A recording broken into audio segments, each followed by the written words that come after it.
Avatar Meher బాబా key జై. ఇక్కడ మనకి మేర్వాను తన బుక్లో ఇంకొక ఇన్సిడెంట్ చెప్పారు. అదేంటో లోనావాలలో జరిగింది, మనం చదువుకుందాం. ఆ పుస్తకం పేరు my life with Meher Baba, the avatar of the age. Merwan B Jessawala రాసినటువంటి పుస్తకం. అనేక విషయాలు ఇందులో పొందుపరిచారు. మేర్వాన్ మనందరికీ తెలుసు. మేర్వాన్ జైసావాలా ఇరిచ్ వాళ్ళ బ్రదర్. అయితే ఇంకొక ఇన్సిడెంట్ నాకు గుర్తొస్తూ ఉంది. మేము లోనావాలాలో ఉండగా చివర్లో జరిగింది ఇది అని చెప్తున్నారు. అది బాంబేకి చాలా దగ్గరగా ఉంటుంది. సీ ఫుడ్ బాగా దొరుకుతుంది. సీ ఫుడ్ అంటే సముద్రపు ఫుడ్ అనమాట. చేపలు, క్రాబ్స్, తర్వాత రొయ్యలు అలాంటివి. అయితే బాబా ఒకసారి ఫిష్ కోసం ఆర్డర్ ఇచ్చారు. ఎప్పుడు పర్మిషన్ ఇచ్చేవాళ్ళు కాదు ఎక్కువగా, బట్ ఆ సందర్భంలో మటుకు ఒకసారి ఇచ్చారు. అయితే చిన్న parcel, fry fish parcel order ఇచ్చారు. చాలా ఏళ్ల తర్వాత ఆశ్రమంలో ఉండే వాళ్ళందరూ కూడా పాంఫ్రెట్ టేస్ట్ చేస్తారు. అది బెస్ట్ ఫిష్ కింద మనం చెప్పుకుంటాం. పాంఫ్రెట్ అనేది చాలా బెస్ట్ ఫిష్, చాలా కాస్ట్లీ ఫిష్ కూడా. అయితే వీళ్ళు సిల్వరీ పీస్ ఒకటొకటి చిన్నది తిన్నారు. Baba said he would call for a big parcel the next time.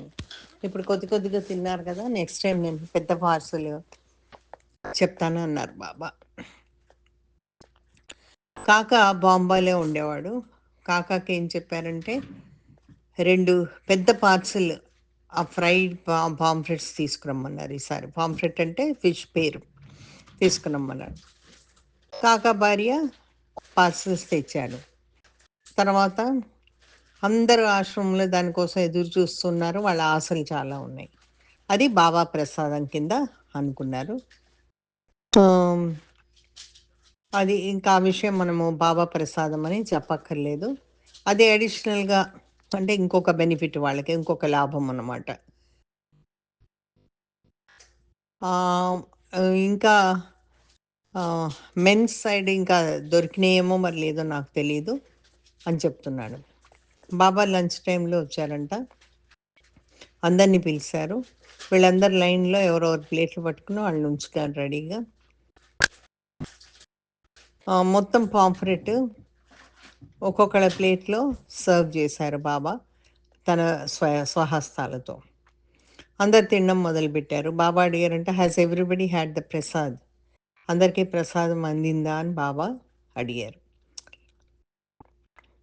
అయితే ఐరన్ బిల్లో రాలేదన్న విషయం బాబా గ్రహించారు. ఇరెయిన్ అని వీళ్ళు పిలిచేవాళ్ళు, ఆ పేరుని వాళ్ళు అలా ప్రొనౌన్స్ చేసేవాళ్ళు. బాబా అన్నారంటే వేర్ ఇస్ ఐరిన్, ఇరెయిన్ అనేవాళ్ళు. ఇరెయిన్. బాబా నన్ను పంపించారు కనుక్కోమని ఎక్కడున్నానో, ఆవిడ ఎక్కడుందో అని. ఆవిడ తన రూమ్లోనే ఉంది. మూడంత బాగాలేదు తంది. ఒక కార్నర్లో కూర్చుని ఉంది. మేర్వాన్ వెళ్ళి ఐరిన్ బాబా వాంట్స్ యూ అని చెప్పారు. ఆమె ఏం రిప్లై ఇవ్వలేదు. అది టోటల్గా కన్ఫ్యూజ్ అయిపోయాను నేను. కాల్ బాబా నుంచి వచ్చినప్పుడు తను ఏం పెద్ద రెస్పాండ్ అవ్వట్లేదు ఏంటి అనుకున్నాను. మళ్ళీ రిపీట్ చేశాడు, తొందరగా రమ్మన్నారు, come quickly. I don't recall exactly what she replied, but I was becoming a nervous wreck by this point.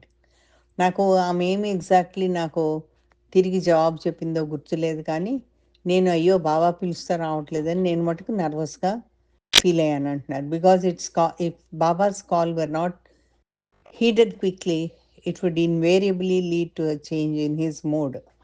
ఇలా బాబా పిలిచినప్పుడు రాకపోతే మటుకు ఆయన మూడ్ అంతా చేంజ్ అయిపోయేది. అది ఈయనకి కొంచెం నర్వస్గా ఫీల్ అయ్యాడు. మళ్ళీ వెనక్కి వెళ్ళి ఎస్ బాబా షీఈస్ కమింగ్ అని చెప్పాడు. బాబా దగ్గరికి వెళ్ళి Baba waited and waited but she didn't come. Baba వెయిట్ చేశారు, తను రాలేదు. బాబాకి చాలా కోపం వచ్చింది. అందరూ టెన్షన్ ఫీల్ అయ్యారు. బాబా మళ్ళీ పంపించాడు మేర్వాన్ని ఆమెను పిలుచుకురమ్మని, అయినా కూడా రాలేదు.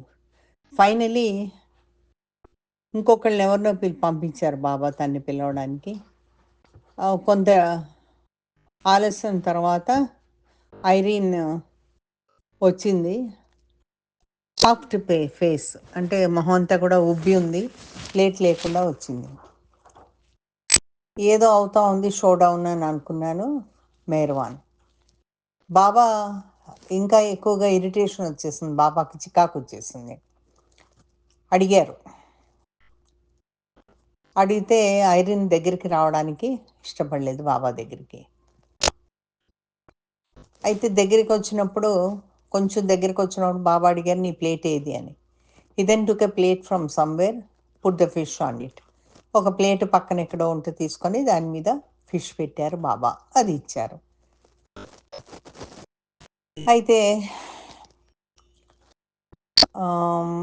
తన్ని తిప్పారు, ఇట్లా తిప్పి మోకాలతోటి ఇలా కొట్టారు. Because he was so very annoyed. చాలా చికాకేసింది బాబాకి. ఆవిడని ఇలా తిప్పి మోకాలతో ఒక తన్నినట్టు తన్నారు. మణి ఆ ఆల్ఫబెట్ బోర్డు చదువుతుంది.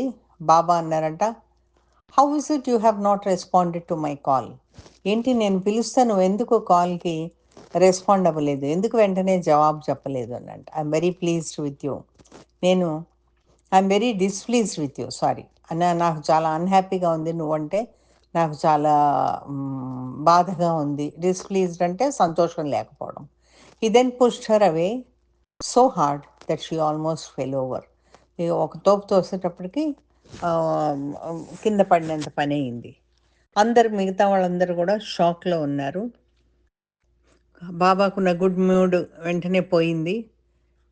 ఫిష్ అందరి ప్లేట్లలో ఇంకా ఉంది, కానీ ఎవరో ఒక ముద్ద కూడా దిగేటట్టుకి లేదు ఎవరి గొంతులో. అయితే బాబా వాళ్ళని ఫిష్ ఎంజాయ్ చేయనివ్వలేదు. ఎంతో కాలమైంది వాళ్ళు ఫిష్ తిని.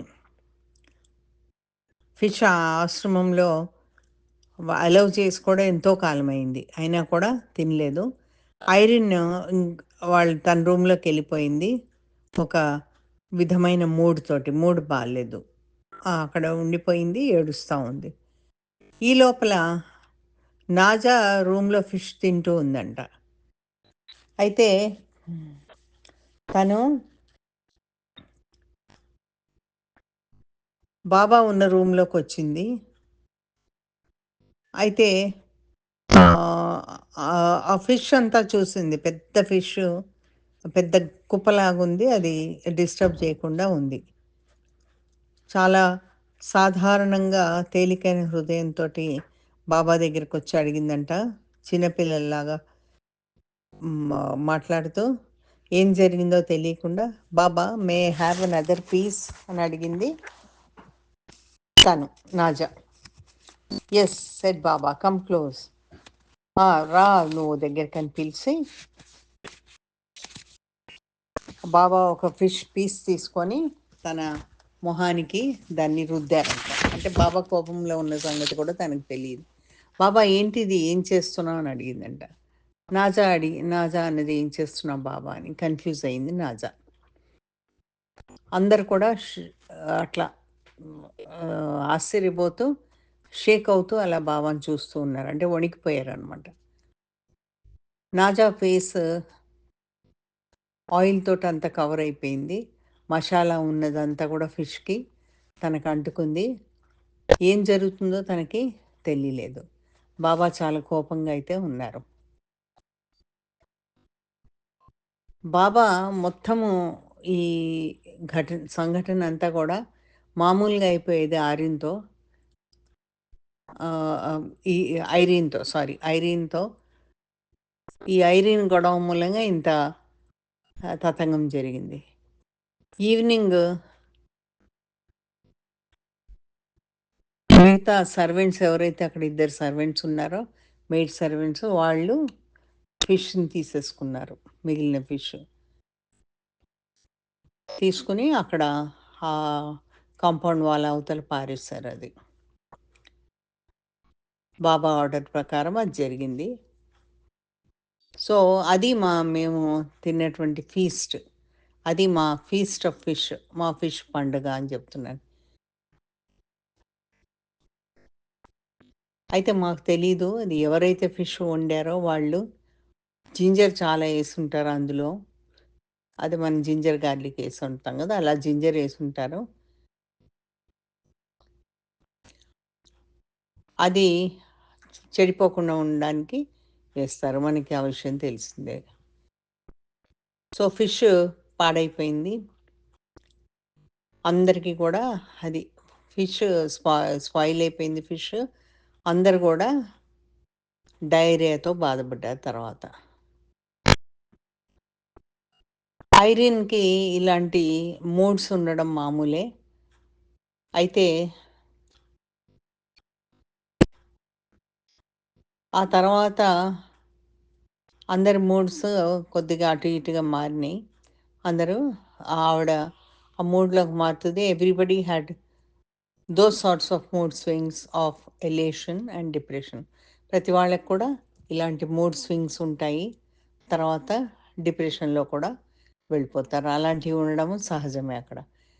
కానీ బాబా మూడ్ మారిపోయినప్పుడు మాత్రము అంతా పాడైపోతుంది. మొత్తం అట్మాస్ఫియర్ అంతా కూడా అక్కడున్న వాతావరణం అంతా కూడా మారిపోతుంది.